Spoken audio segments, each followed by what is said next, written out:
Takže pořídil jsem si lahodný předzesilovač. Tadyhle od projektu, nebo projektu, nebo já nevím, jak se to vyslovuje. Na gramofon. Jo, a tak udělám unboxing prostě tak, jak koukám tadyhle 100 picofarad. Jo, má pěkný, jako docela pěkný parametry, nevím, jestli zaostření bych poprosil. Tak pěkně. Jo, takže můžete si to pauznout a přečíst. Já jsem to dal ty poslední parametry. Jo, protože na internetu jsem o tom moc nenašel, ale jsem línej něco bastlit, tak jsem si říkal, že si to koupím. Takže vyndáme zařízení z krabice. Takže tady bude asi počeštěný návod, nebo něco takového. Návod nečtem, ten pro nás není zajímavý. Návod je pro ty, co nevědějí, jak na to. Takže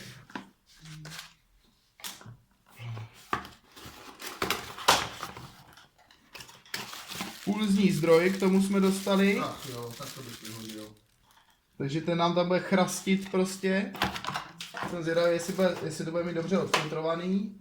Tak, tadyhle návod, ten asi seženete na internetu, taky není potřeba. To je to samý, akorát anglicky. Takže pro anglicky sledující lidi, nevím, jestli jim já nezaostří. Já myslím, že když že na tebe nikdo anglicky sledující člověk, nebude koukat, když to děláš česky. Však to nevadí, jako anglicky mluvícím lidem nevadí, co tam říkám. To je to samé. Tak, máme to tady, jo, takže to rozděláme.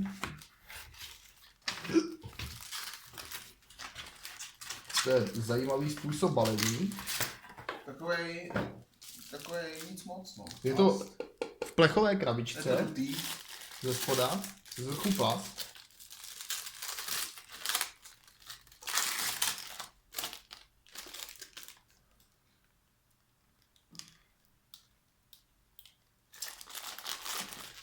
No a to je v podstatě všechno.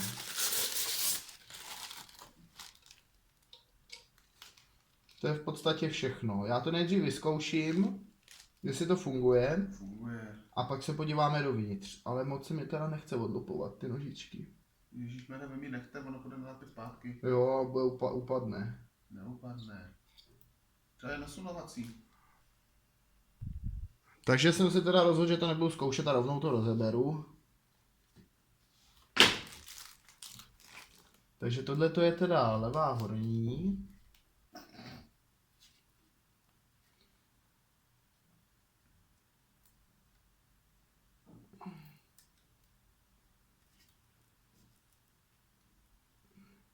Jo, takže takový unboxing, který vám výrobce prostě neudělá. Který vám udělám jenom já.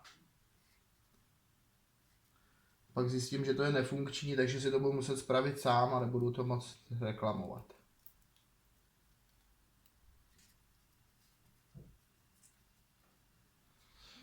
S tím plochým šroubovákem neožvejkáš ty křížák, jak to nepoznají.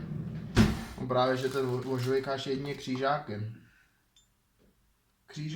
Na křížový šroubek jedině plochej. Mám si vzít plochej, který ti teslák nezničil. Protože Teslák všechno zničil. Rozlámal. Prostě komunistický přístup. Chudák. Tohle to je tady. Volí piráty. A jo, už jo.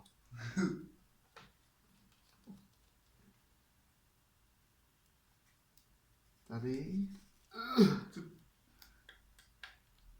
No, je důležitý, Hlavně právě ten... aby jsi náhodou ty šroubky neprohodil. A sám Kvído, jen tak bych ho tady podotknul, že říkal, že se má postupovat podle čísel a na Milanovém ThinkPadu to pokaždý dělal jinak. Jak pokaždý to dělal jinak? Protože to dvakrát rozebíral a jednou to dělal v jiném pořadí. Takže Kvíďák prostě kecá. Že tam čísla nejsou. Co? To je všechno? Proč to je v tak velký krabici? Aby jsi za to něco dostal taky. Placebo efekt. Ještě tam má víc cihlička. Proč tyhle, to můžu nechat také rozdělaný v tom gramofonu. Takže počkejme, takže ještě teda znova křížák. Proč? No já se chci podívat dovnitř. Co tam je za operační zesilovač? LM Triggers. To asi ne. Aby šli přidávat basy. Tak to je opravdu zklamání tedy. Ha, tadyhle není stínění zepředu. Stín dělá ta krabička. No, nevodivě připojená. Vodivě. A jo, je to vodivě. A chvástali se, že tady to bude pokovený. Není, je to až tady. Tam není nic. Aha, tak jo, filtr a operační zesilovač. Děkuji, tak za to jsem dal tolik peněz.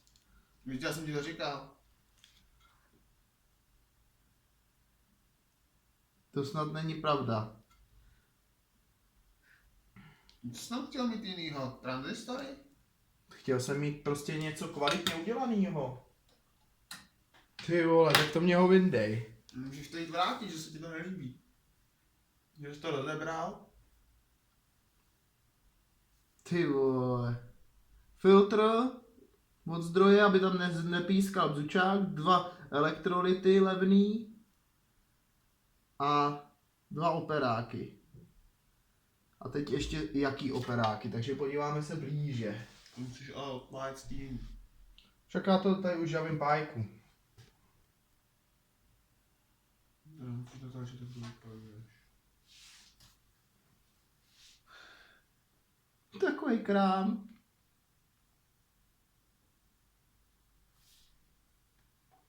Kde mám odsávač?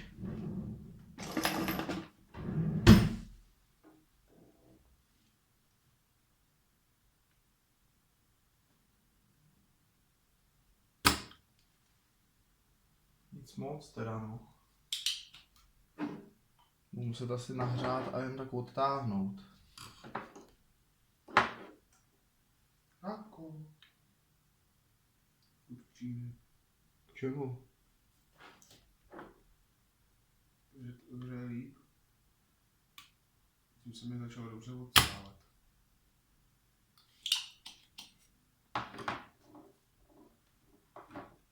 To je opravdu fascinující. Že ty tam vlastně přidáš cín, aby to odebral. No, protože to jde líp pak odsávat. No to je jasný, když tam máš co odsávat. Sice to udělá takovou směs holovnatýho, bez holovnatýho, ale... Takže tohle je opravdu jako unboxing až na holej zadek. Ne, až to podíváš teprve na přemík, tak to bude zajímavější. No, to už takový unboxing bohužel tady pod mikroskopem na křemík. Jako nedisponuji takovým vybavením tady čínským. Tohle nikdo nepozná, že to někdo rozebíral. To dokážu udělat tak, že ani profesionální servis to nepozná.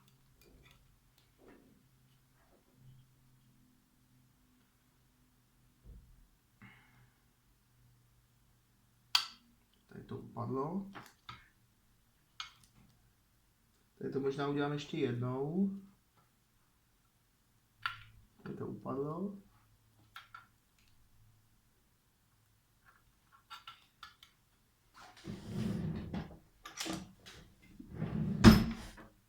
Plochý šroubovák musíš podotknout. Plochým šroubákem, ne, jsem malinko útrh pro kov, ale to nevadí, to se nikdo nevšimne. Ještě jednou teda tady.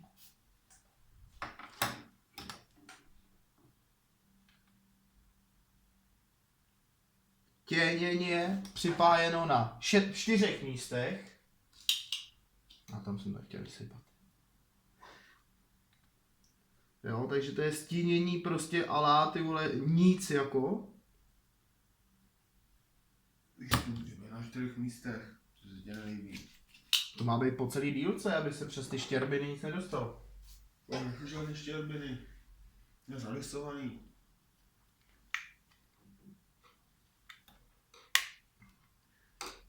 To je za 1500 koruny. Jsem si říkal, já nebudu nic bastlit, to se mě vyplatí dokoupit. a pak mě pošlou takovýhle sráč. No co jsi čekal, když jsi ti říkal, že to bude jeden operák. Ten Prokov není k ničemu připojený, jo, Však podotknu. není, aby to nedělal za mít smyčku. To je pak ale stínění k ničemu.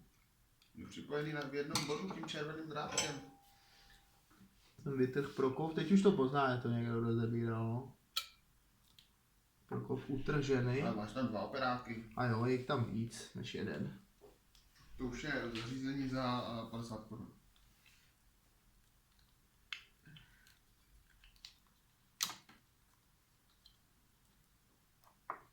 Au. Tak, máme to rozděláno. TL071C, TL071C, děkuji. Děkuji. Ty máš taky, ne? Děkuji. Ty je máš, jo, tam máš telka, ne? Co je tady k tomu? 2068. Takže tadyhle firmu Project bych poprosil do koše. Tak, podíváme se na datasheet. Že to telko to každý zná. Ale to je možná jenom nějaký koncový, to by nevadilo, ale tadyhle je 2068 V069L. V069L. Rusia? To neznám.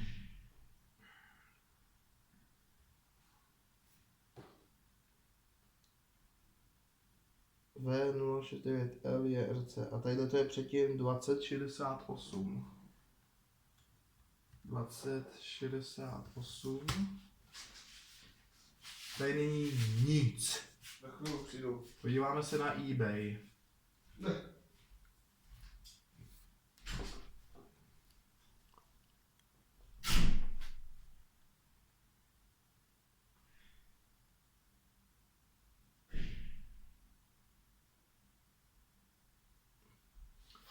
V069L. V0L.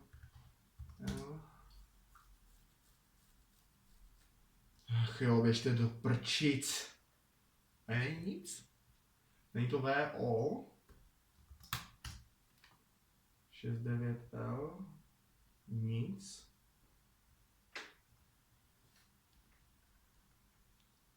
To 2068. 2068. A 30 korun. Stojí jeden.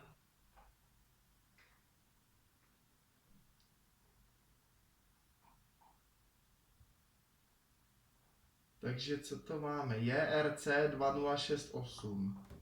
JRC 2068. AMCZ.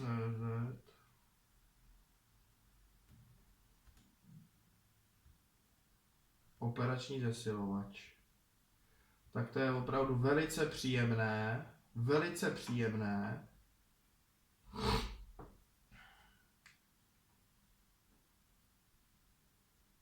Velice příjemné. Takže operační zesilovač. Low noise. Uvidíme. Jo, takže prostě úplně chlápek v krámku říkal, to se nevyplatí nic bastlit. To nedokážete udělat tak dobře jako Project. Říkám, jo. To jo. Takže já vám tady dám ještě detail. Byste se mohli po případě podívat.